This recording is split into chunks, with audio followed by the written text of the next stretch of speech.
During Women's History Month, we honor trailblazing women who have had an impact on society. But we also need to remember and honor women who've died at the hands of violence. Our Kim DeGiulio has a story of one woman's fight to bring awareness to a critical issue. Yeah, guys, we're talking about an art installation here that was created by a Native American artist who is now taking a stand to bring awareness to the ongoing violence against Native American women.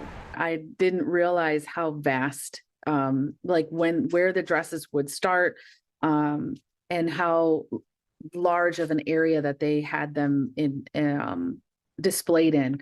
So right there, it catches you. Emily Sorochi is describing the moment she witnessed the Red Dress Project in action on the campus at Michigan State University. This project is a poignant display of 60 red dresses donated or made by the community. Each dress of the installation, created by Native American artist and activist Jamie Black, symbolizes missing and murdered Indigenous women and girls. According to the National Institute of Justice, more than 4 in 5 Indigenous women have experienced violence in their lifetime.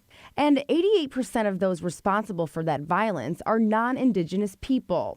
It's a statistic that doesn't get enough attention across the country. We're not in the educational books, right? We're just, it's very surface level, and it's usually past tense. It's not present. We're very much here and aware of and alive, and not just in the history books too. So I think that's a big piece of why this is so important, that this is an issue. This is something that needs to be out in the forefront. The hope of the project: confront the issue in a public setting by promoting conversation while providing education and engaging the community to take action. It's just, to me, it's breathtaking. It's something that I've never seen done before, and just so important to bring attention to, so that we can talk about what's really happening, where the issues are, and begin taking action. As a proud member of the Cayuga tribe, part of the Haudenosaunee Confederacy, also known as the Iroquois Confederacy,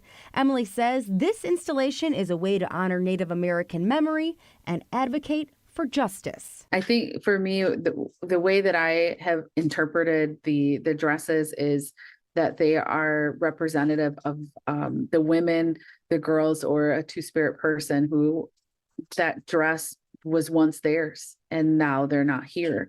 And to me, that's what that kind of it represents, that their spirit is there and within that dress. And so hopefully that the person who is missing, or that if we're honoring them, maybe they're no longer here with us, that we're honoring them in that way as well.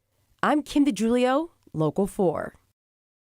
That art installation, by the way, going until this Sunday. It's really powerful to see those dresses out there too, because then you might start wondering, like, why are they out there? And you do some digging and figure it out. And it's a very important cause. The more we talk about it, it ends shame and stigma, and it allows folks to seek help. Exactly.